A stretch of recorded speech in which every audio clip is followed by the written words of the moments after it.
To support this podcast, go to positivesarcasm.com/donate. Any amount is appreciated. Once again, positivesarcasm.com/donate. Thank you and enjoy the program.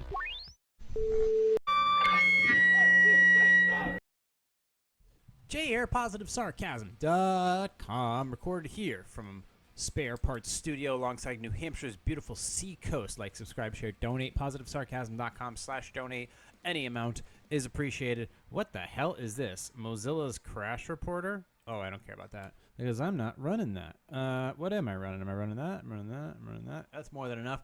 Anyways, find me on Instagram at @positive_sarcasm. You can also email me directly through my website, a contact section, or positivesarcasm@outlook.com. Nice long weekend. I hope it was, at least for all of you. Before we get into this week's Stig.com Q&A, I spent some time 6 hours north near the border of Canada in Aroostook County, which is, I think, one of the few most northern counties, I think, in northern Maine. Very northern Maine. Like, very northern Maine. And I obviously I got to test all of my beautiful equipment out there, and it was very pretty and serene and very Tim Hortons-y. But what I found fascinating was, first of all, I mean, it's not flat, but the amount of scenery you can see from the air, from the ground, is immense. But I found it fascinating. It's all farmland. It's basically all farmland. And one of their biggest crops up there, well, their biggest crop right now, at least, is potatoes. Just a classic Maine russet potato. So now, how much? Well, here's a very, very, very infinitesimal example of what I'm talking about. This is, let me get this, if I can draft this down here. Okay. This is northern Maine. This is everything you see in brown, potatoes. Everything you see off in the distance, potatoes. The yellow stuff, I'm not really sure what that is. Well, they do make grain up. They do grain as well. Now, this is actually, here's the thing. Here's what I'm getting at. This is just after a harvest. So they basically went through with automated harvesters and got all these potatoes out and about. They're already all over the United States. So essentially, you'd expect like there'd be no more potatoes left. Wrong. You literally can fill up a giant shopping bag full of potatoes in 2 minutes. 2 minutes. You walk maybe 20 feet, and you will fill that bag up, plus another bag, plus another bag, plus another bag, plus another bag, plus another bag, in a matter of minutes. I walked away with 3 giant bags of potatoes and uncompressed it into one humongous bag of potatoes. It was heavy. Now, first of all, I'm shocked. Like, first of all, the amount of potatoes that they pull out of this area is insane. But the amount of potatoes that are left over, I feel like, because there's millions of acres up there, and there's millions, I'd say probably thousands of millions of potatoes left. There was, just in this little section here, in this first section on the bottom left, there was, I'd say, thousands of potatoes just in that section. And there's thousands of potatoes here, thousands of potatoes there, and they have mounds of rocks. But if you look closely at the mounds of rocks, a quarter of them are just potatoes. And they're just left behind. They're just left behind for people to either pick or they go back into the ground. But at the end of the day, it's all there. This precious starch is so abundant. I feel like there are millions of potatoes up there where you could essentially feed everybody in the United States easily. Everybody could get some type of meal. Like butter. It's just so much. Just from overabundance. It's all sitting right there. You can't see it. You can't see it from the air, but essentially it is all right there in the ground. And these little areas right here, those little white spots, that are a little lighter than the other brown spots, those light brown spots, those are mounds of rocks. Mounds of rocks. And a quarter of those mounds of rocks are like 100 potatoes. And they're everywhere. They're just left there. You could literally feed everybody. And nobody would go hungry that day. Or the next day. Or the next day. Or the next day. There's just a ton of them everywhere. It is, for me, it's baffling. For somebody who saves a ton of money on gas, saves a ton of money on like food every single day. Oops, almost screwed that up. There we go. That's the one. Every single day. I'm shocked, like the amount of food. And I mean, is it wasteful? Yes. But our technology, it used to pick it, and then we got rolling bins, and then we moved to these like automated harvesters. But still, we're talking millions of potatoes. But it's all there, and nobody tells you can't pick it. It's just there. They go back into the ground. So, yeah, I helped myself. But it is so picturesque. So picturesque up there. Beautiful mountains. Canada's right down the street. Canada's like an hour this way, an hour or two north. But the town was small. The area was gorgeous. It was one of the most beautiful sights I've ever seen as far as inland goes.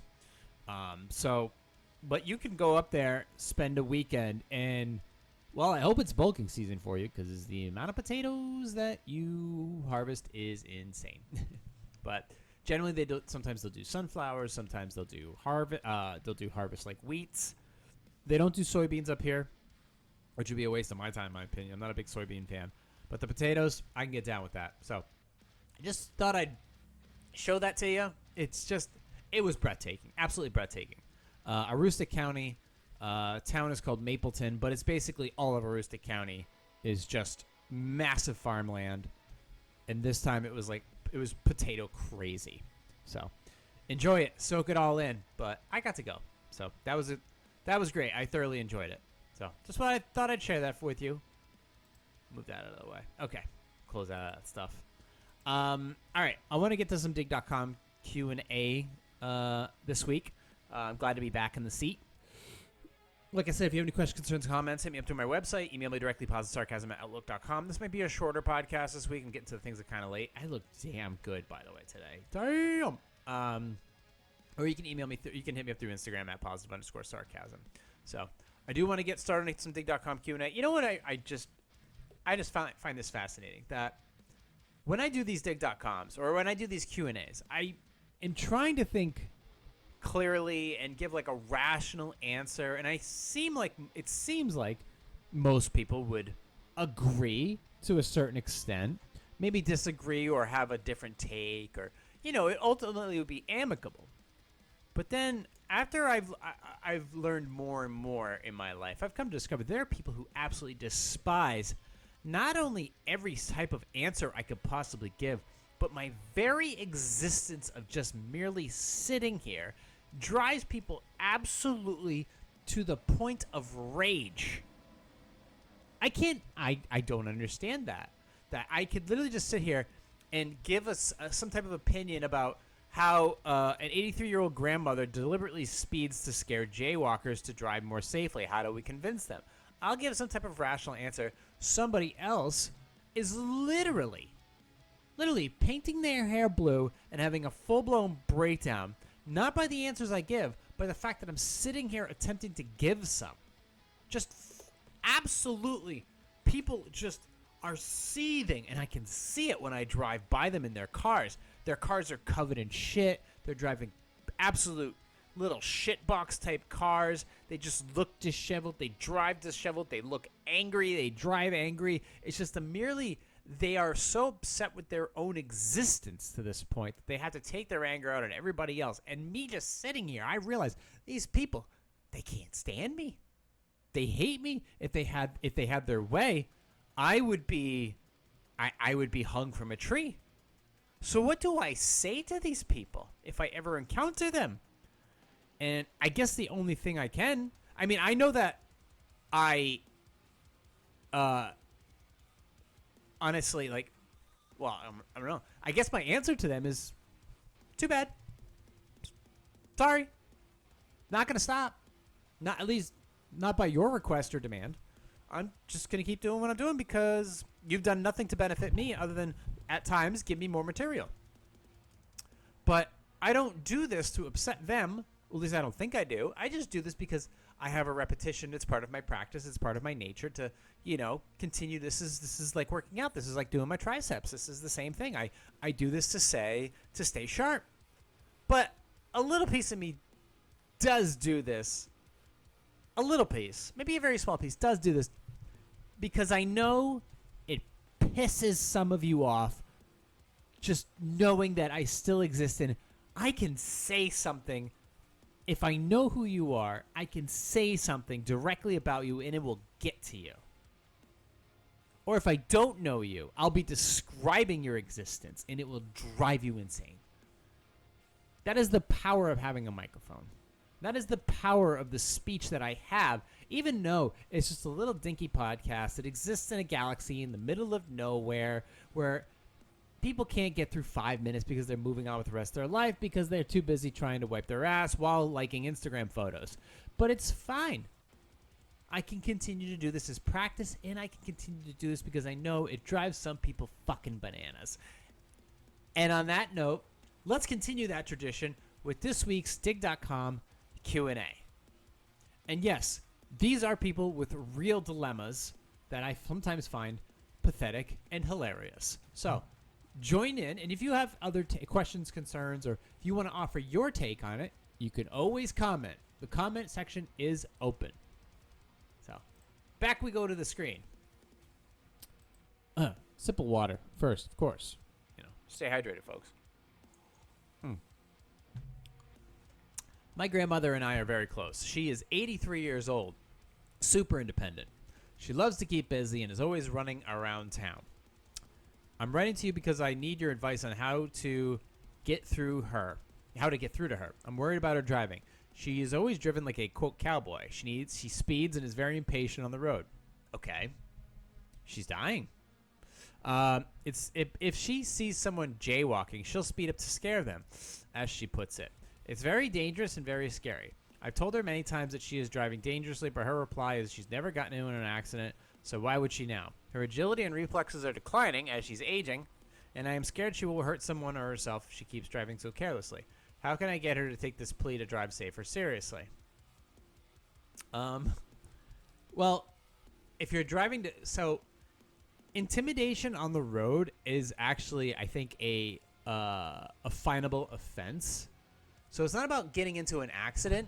It's to the point where if the police are informed that she's up to this stuff, and they pull her over, as she's either attempting to do it or there's been reports that she's been able to do it, they can pull her license. They could take her license or they can fine her. And it wouldn't be just any fine. You don't just get a speeding ticket. You get like a must appear. And that can end up with a suspended driver's license. And since she's 83 years old, that might be a permanent pull. So intimidation with a deadly vehicle, can be seen in many different ways, and none would be in her favor. So if she, obviously, I get it. Jaywalking, if you're walking in front of a moving car, you're an idiot. I totally get it. And that's why you honk your horn or you just rev your engine, which I can do. But honestly, speeding up to scare them, they can report you. And then you're only doing yourself a disservice. So let's move on to the next one. I recently received a wedding invitation. All right. At the bottom, in beautifully embossed type, there is something I've never seen before. A request that guests each transfer $250 in advance to confirm their attendance. Look, inflation is killing us all right now, and weddings are wildly expensive, so I sympathize. But since when is asking for money upfront kosher? And am I still expected to give a gift? Seems pushy and altogether gauche. Is that the word? How do you say it? Gauche? G-A-U-C-H-E? What's the move here? I didn't know this is more common. I didn't realize that you had to put down a non-refundable deposit or a refundable deposit if you were going to show or not going to show. I didn't know that was a thing.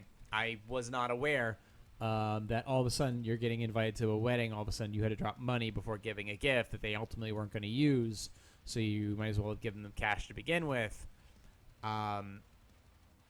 Ultimately, I think if you give $250 in cash to a bridal party, and it's part of the requirement for you showing up, you don't give a gift at that point. You've given them $250 in cash. There's your gift. Congratulations. If things are so tight for them, guess what? Things are just as tight for you. And $250 is $250. For some people, that's half a car payment or a full car payment or the month's groceries or the week's groceries or, a vet or a copay vet bill or a copay visit for yourself, dental visit, auto repairs, registration for a car, new computer. And yet there's people are asking for $250 in advance to attend their wedding. Great. I'll give you $250. I won't give you a gift, but I'll give you $250. That's the way I see it. Move on to the next one. Ooh, this is a long one. Nice. All right. Let's see what we can do. I recently learned that a good friend of mine has behaved very unprofessionally to a colleague, and she doesn't seem to realize it. She shared a professional victory, quote unquote. Her work nemesis decided to quit. However, my friend's stories about this woman made me certain that it was actually my friend's stories about this woman made me certain that it was my friend who caused the problems. Okay. My friend described staying late to complete tasks that had been assigned to other women and submitting them before the other women had a chance. Refusing to allow the other women to contribute to shared assignments, scheduling important meetings at times the other woman was not available, setting timelines that she knew the other woman could not meet, and deliberately failing to correct mistakes made by other women, then pointing these errors to their supervisor. When I asked my friend why she had undermined this other woman, she replied that she wasn't undermining her. She said, "It's not my fault that I'm competitive and she can't keep up with me." My friend stated that she just wanted to set herself apart and made it clear that she intended to treat her nemesis future replacement with the same contempt. My friend is a smart, competent, and very competitive woman. We noticed. I share these qualities with her when we were younger, and when we were younger women, our competitiveness caused a number of conflicts between us. However, as I've gotten older, I've come to understand that competitiveness is a tool to be wielded very carefully in a professional setting, an advantage in a few contexts, but liability in many others. I find it concerning that my friend doesn't see any problem with how she acted towards this other woman. Do you have any advice for how to approach this conversation? Look, I can tell you right now, this will get you fired. Not you. I'm saying this woman. The fact that she's doing this and keeping a log and basically shitting on other people and forcing them to quit and making them look bad for their supervisors, eventually, nobody will want to work. And then when people find that nobody wants to work, it's because this woman makes your life a living hell. And she does all these things. She suffocates creativity. She forces people out of the area. She sees everybody as an enemy and not as a colleague. And eventually somebody will sit her down after they build enough of a log on her or report on her, and they'll be like, "You did all this over the past 10 years? Here's a box. Pack your shit and get out." It can happen like that. Absolutely can happen like that. Or it may not. But ultimately, if people just show up and then all of a sudden quit or get fired, and she's the problem, she's going to get fired. She absolutely will. She'll mess with the wrong person one day, and that's going to be the end of it. I would advise her to stop completely. All right, let's keep the party going. How can I best respond to an employee of mine who frequently makes inappropriate comments about my body and looks? I'm worried about inadvertently devolving into, quote, "you think I'm hot" territory, or drawing even more attention to my body, which makes me very, very uncomfortable. Some recent comments / actions include, "You're bringing sexy back," said because I was wearing completely office-appropriate wrap dress. And, quote, "you definitely look like you work out a lot," said after I made an innocuous gym-related statement. I'm completely at a loss about how to address this without making myself feel more uncomfortable than I already am, or making them feel defensive. Hey, if you don't want people to make comments about you, literally go up to that person and go, "Hey, knock it off. Shut up. Don't say that again." Literally just shut your mouth. Just, "Hey, why don't you stop talking, stupid?" Okay, and that's it, and just go from there. After that, you can go to another colleague and go like, hey, I just told this person to shut their clam because they were making really stupid comments about me, and I told them this, and obviously you can go right to HR if HR. Ugh. But ultimately, yeah, that's the next step. But if they keep making comments like, yeah, you got to, first of all, start with the problem. Start with the person who's causing the problems. And then after that, it's free reign. Go make go make it a living hell for somebody. But address the person first. So what if they're feeling defensive? I mean, I don't know if you're being, a little over dramatic here, but the frequent comments from the person, bring in. I mean, I don't know. I'm assuming this is a guy, so all right. If this is somebody you don't talk to, yeah, it's a sensitive environment out there. Don't know what to tell you. I know what you can tell the person though. Anyways, let's get another one under the belt. Ooh, there's another long one. Nice. My girlfriend, quote, Linda, and I have been dating for almost 4 years and have a fun, loving, and supportive relationship. We're both widowed. Me for 5, her for 6. She has 2 kids, 9 and 12. I don't have any. We talked about marriage, and I'm planning to make it official at Christmas. My family loves camping. We all meet at the same campsite every year for the week of July 4th. Linda and the kids came with me for the 2 previous years. Although I knew they were camping newbies, I really hoped they'd warm up to it. This year, Linda had to stay at home because the work obligations was only make the 4th itself off. Since it was so hot and miserable at home and beautiful in the mountains, I was sure they were sorry to miss the trip. When I got home, everyone was talking about what a great day they had of Linda's parents, swimming in the pool, grilling steaks, etc. I asked Linda if she even liked camping. She said she didn't want to admit it, but later, after I insisted. She said she and the kids hate it, but were willing to do it for me. I don't want them spending a week every year gritting it out, and told her so. She seemed so relieved. The kids were clearly happy and said they never had to go camping again if they didn't want to. They were clearly happy when I said that they never had to go camping again if they didn't want to. I didn't let them know, but I'm so disappointed in them all. I don't understand how you'd rather swim in concrete blocks and stay in heat and noise and spend time with nature. I'm now facing solo camping trips for the rest of my life. It was lonely this year seeing my siblings with their partners and kids and me in my tent all alone. It would be stupid to break up a wonderful woman and leave behind 2 kids I've come to love over something that's at the most 8 days a year. But it's really bothering me. How do I reach acceptance over this and let it go? It's been in my mind a lot.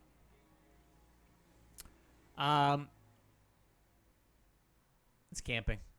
What about glamping? So camping, for the record, I'm not a huge fan of camping. If there's not a shower and a toilet nearby, I'm in a bad mood. I'll be honest with you. Glamping is kind of this, it's a little more upscale there. You obviously have like a clubhouse with a shower and stuff like that. So you don't have to feel like a complete piece of gross, greasy trash every single day. So I'll happily sleep in a tent if 150 feet down the road, there's a bunkhouse with a shower and a toilet and a sink and stuff like that. Cool. All right. I can exist. So but just being out there camping, I mean, they can come up for a couple days, be like, listen, it'd mean a lot to me if you guys came up for like a couple days. And try to make it fun for them. A little more fun for them. But is it really worth breaking it off? It's like one thing out of many. It's a conversation you do have to have with them. Because clearly you don't want to be not happy either. You matter as well. So see if there's a way you can make this work better. Like maybe switch camping to glamping. And instead of doing like a full week, which is a lot, maybe do like a couple days. Or have them stay the night one week. Things like that. That's the thing. Talk it out. Don't just break it off. All right. Don't just break it off. You may really regret that. Or maybe you won't. Maybe you'll just be like, great, never felt better. And sometimes time alone, nothing wrong with that either. All right. Let's do one more and we'll get out of here. My husband and I recently bought a lovely home in a nice neighborhood. The previous owners are an older couple who themselves moved to the house when they were our age, starting a family. But they don't seem to be able to let the house go. A neighbor has dropped by several times, always with a camera, to take pictures of our home.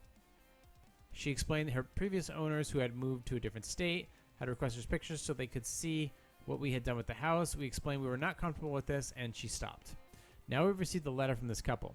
They would like us to continue to send pictures, and they also plan to stop by when they come back in town this summer. They promise they will come by only for an hour, but they would like to make it an annual event. Am I obligated to grant visitation rights to this couple? And if I am not, as I am hoping, what's the polite way to explain to this couple that the home is no longer theirs? We cannot continue to pry them upstairs. Yeah, so basically, essentially, that home belongs to you. Anybody who is not a guest is essentially a solicitor or a trespasser. So they can't just stop by. Now, once a year is not a bad thing.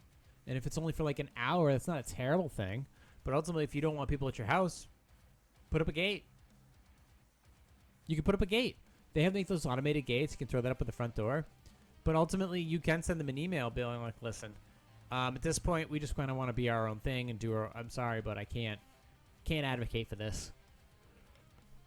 You're going to say something that's going to upset them. So you might as well just be out with it. Be done with it. Don't answer any phone calls from them. Just kind of disconnect and be done with it. But if you are concerned about people just pulling into your driveway with like a camera, and an apple pie, then put a gate up. Put a gate up. Gate up, pine trees with a fence, call it good. I get it. But, I mean, if it was me, I wouldn't mind them stopping by for like an hour, as long as it was planned ahead of time and being like, yeah, you can stop in. Here, let me show you around, blah, blah, blah. Maybe there's a little bit of karma going that route. Maybe some karma that you should consider, utilizing. But in the meantime, we're at 26 minutes. We're going to go ahead and close up shop for this week. Thank you guys for all your continued support. If you have any questions, concerns, comments, email me through my website or through positivesarcasm@outlook.com. Or you can email me directly, or you can just send me a DM through Instagram at @positive_sarcasm. Please keep it clean, and don't threaten me with my life. In the meantime, thank you for listening, watching, and subscribing. And I will talk to you all. Oh, by the way, YouTube, Rumble, and anywhere where the audio format is available, including downloadable and streamable from my website, positivesarcasm.com. Thank you for listening, watching, subscribing, and I'll check in on ya next week. Recorded here from the Spare Parts Studio alongside New Hampshire's beautiful seacoast for entertainment purposes only. This has been a Positive Sarcasm presentation.